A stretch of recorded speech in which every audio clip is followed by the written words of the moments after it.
Nathaniel 7, them clowns down in the desert of Brooklyn talking about, oh, well, that mark in Revelation, you said it's a chip that they put in you. Well, what about the Most High? That's a whole different Hebrew word. It's a different mark. Actually, it's from the Greek word, charagma, from the Greek, which means a stamp, an imprinted mark, right? As a mark branded on a horse, to carve, to cut in. Where is that? Excuse me? What's that?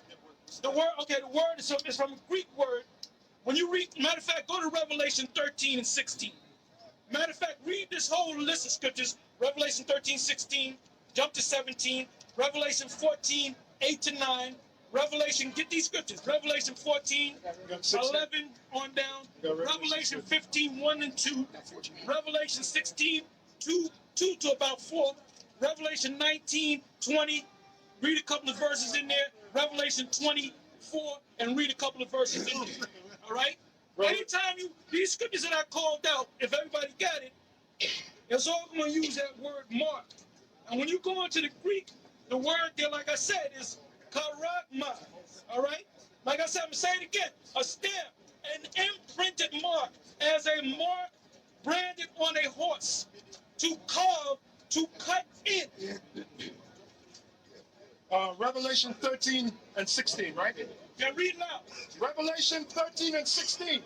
And he calls them all, both small and great, rich and poor, free and bond, to receive a mark in their right hand or in their foreheads, and that no man might buy or sell save he that had the mark, or the name of the beast, or the number of his name. That's plain. What verse you in? 17. Now go from there. I'm going to read on. Go to the 14th chapter, 8 and the 9th verse. Go ahead. 14 and 8. I got it. 14 and 8. Revelation 14 and 8. And there followed another angel saying, Babylon is fallen. It's fallen. That great city. We don't got to tell you who Babylon is. Go ahead. Because she made all nations drink of the wine of the wrath of her fornication. And the third angel followed them, saying, with a loud voice, if any man worship the beast. Now listen, this is going to show you. Now these stupid idiots, Nathaniel 7 and his clowns, they teaching that, oh, the mark is when you follow the ways of Esau. Read on. If any man worship the beast and his image and receive his mark in his forehead. Read again. It says, and the third angel followed them, saying with a loud voice, if any man worship the beast. That's the worshiping part. That when you follow this Right. man's system, all right? Go ahead. And his image. And his image. Like if you become a cop, because eventually they're going to have them cops are going to get that mark. All right? And his image. That's the worshiping part. But it goes deeper than that. Once you worship them and follow them, there's another thing you got to do to prove that you worship and follow them. Go ahead. Go ahead. And receive his mark. And receive his mark. Exactly. Charagma, to stamp, to imprint, to cut in. So it's something that they actually going to put in you, different from Ezekiel 9 and 4, mark, meaning sawa, meaning to be exempt from judgment. Right. The jab is not the charagma, because it says a mark. It didn't say a series of marks, right? Because you're going to have to get a series of jabs to change your DNA. Right. All right? Yeah, once they put the chip in you, it's a done deal.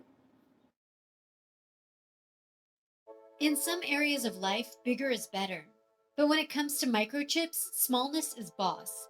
In May, a team of engineers at Columbia announced a new implantable medical microchip, so tiny it can be injected into a human body with a syringe. It's about the size of a single grain of salt. Chips like this one could eventually be used to monitor, diagnose, or treat medical problems.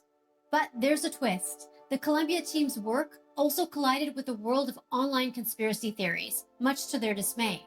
Before we tackle the misinfo, though, here's the real truth about injectable microchips.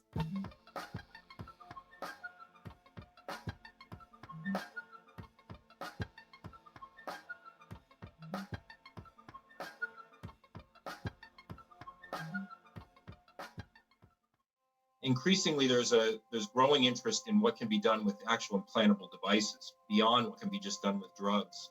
So we're looking at implantables that we call chip as system devices. So these are devices in which the implantable is nothing but the chip. There's nothing else. This device is the smallest device that I'm aware of that allows bidirectional communication. Many equivalent ways you could calculate it. Ken Shepard, a professor of electrical and biomedical engineering at Columbia, oversaw the team that developed the new chip. You've probably heard of surgically implantable medical devices, like pacemakers. The goal of projects like this microchip is to make medical devices that can be inserted and removed with less invasive measures. You can see the chip here being tested inside, yes, that's a raw chicken breast.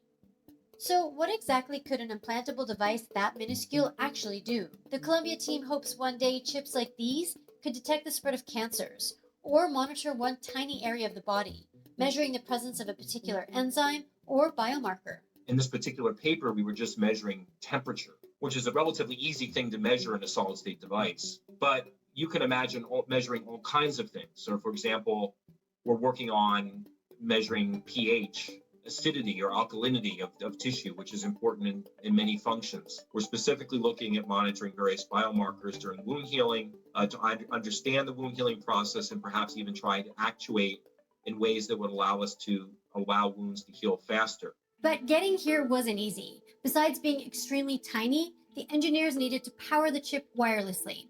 It also needed to send and receive data. One of the